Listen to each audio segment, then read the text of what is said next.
Friday today, and that means that I'm driving back up from my first week of my new job. I figured I might as well turn on the camera and use the opportunity, the hour and a half or so long drive, to come up with some footages to things that I'd like to do to the S4 when I get it.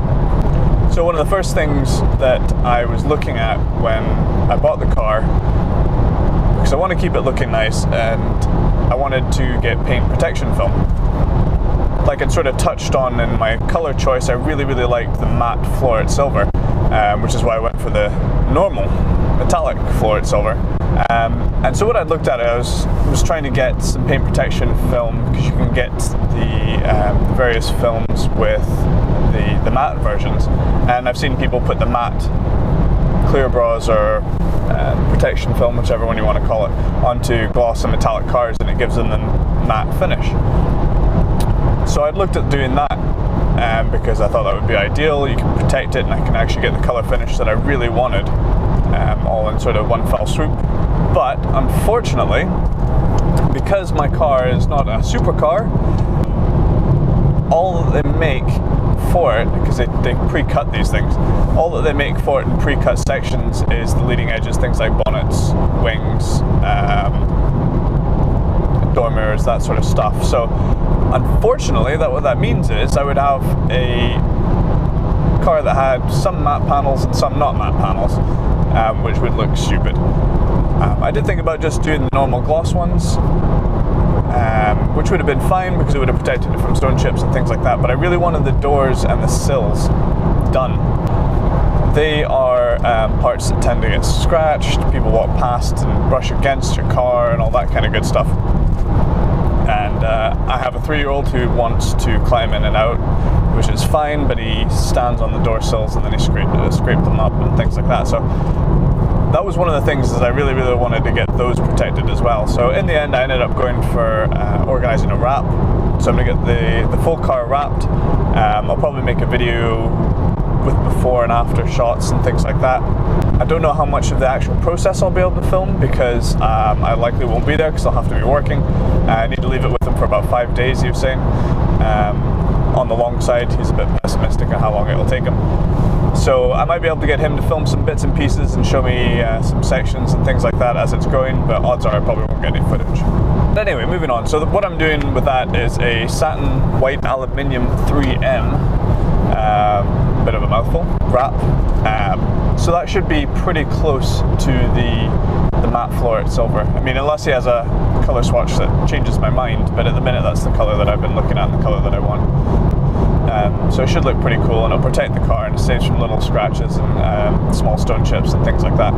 It just means that I can park it up and not be as scared of people scratching it slightly and things like that. It also means that I can be a little bit less careful when I'm washing the car, which is nice because it'll probably need to be washed quite often, judging by how dirty this car's gotten in the last week that I've been driving to and from work. So next thing, one of the things that I always love putting on cars is I have a set of spacers. I have 4 spacers that are 12mm versions, so that should just step the wheels out far enough. I've seen people put 15s all around, and they did say that they got a little bit of rubbing on the rear, so I went for a slightly smaller 12, so that should hopefully curb that issue, and that means that I should be able to get nice flush sitting wheels, which always gives it a bit more muscular of a stance, which I really like, and that means that it should look a little bit better and it should still clear the arches. I haven't bought these, I don't know if they're 100% available yet, but I would quite like a set of lowering springs as well, just to give it a slightly lower look. I did have coilovers on one of my last A4s. It was a bit too much more of a hassle, to be honest. I quite like the idea of having the springs in. That and the fact that I've got the adaptive dampers, which I want to keep, it means that I can just throw some springs on it. I guess one of the last initial modifications that I would like to make to it is adding an exhaust.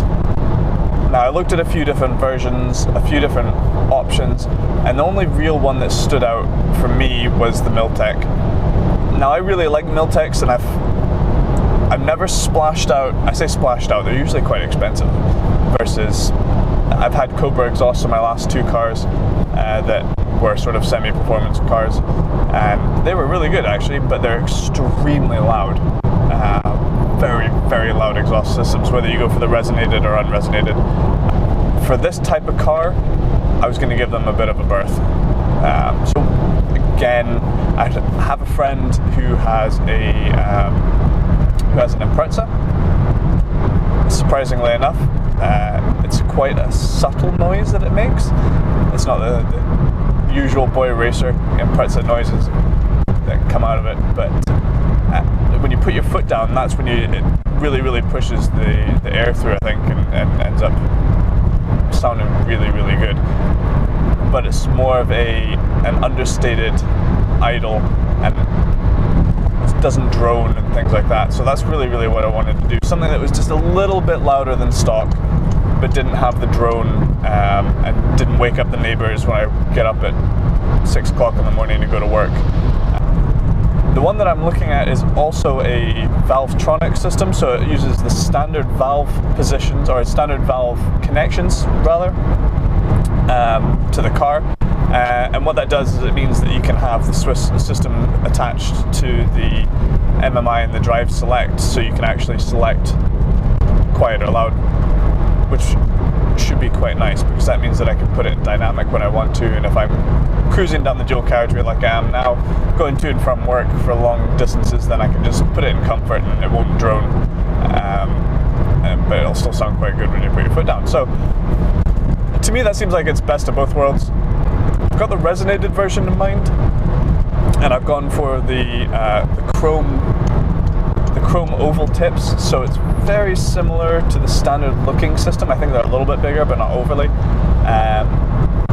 And I just sort of like the fairly stock look. I like sleepers, so just, you know, wheels a little bit, or tires and wheels a little bit wider, a little bit closer to the edge of the car, using the spacers, a little bit lower, a little bit louder, but nothing too crazy.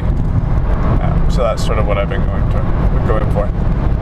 Something that's not technically a modification, in fact it's not a modification at all, but something that I want to do to the car when I get it is I really like G-Technic products.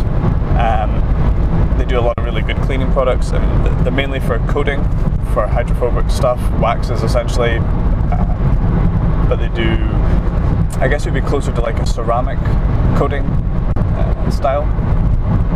And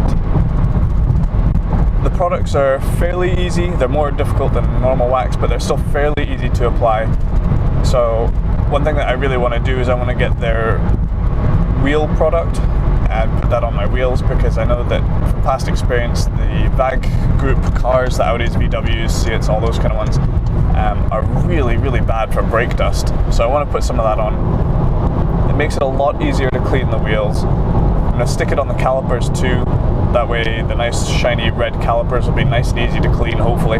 The other thing is to get their glass product and stick that on as well, because I had that on my last couple of cars, and it's awesome. It's a really, really good product. I think it's the G-Technic G3, I think, is the glass. I can't remember what the wheel one is off the top of my head. And when I do it, and if I get some rain, I'll hopefully capture it on camera, and then I can show you guys what it looks like.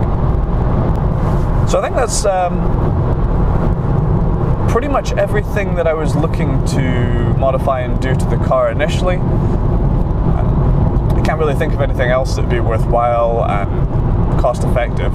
So I guess if anyone has any ideas, if there's any comments, questions, or they want to see anything happening within reason that I can manage, things like the wrap I'll try and get, the exhaust, I'll definitely do a video on the fitting of the exhaust. And the spacers as well, I'll probably just do a quick before and after, that sort of stuff, that's fine. But if you have anything else you think I've missed that would be a fairly cost-effective, nice little thing along the lines of the G-Technic, any sort of cleaning stuff, feel free to comment, and hopefully I'll be able to include it if it seems like a reasonable kind of idea. And I'll put a link to the G-Technic site as well. And yeah, I guess until next time, guys, I will see you then.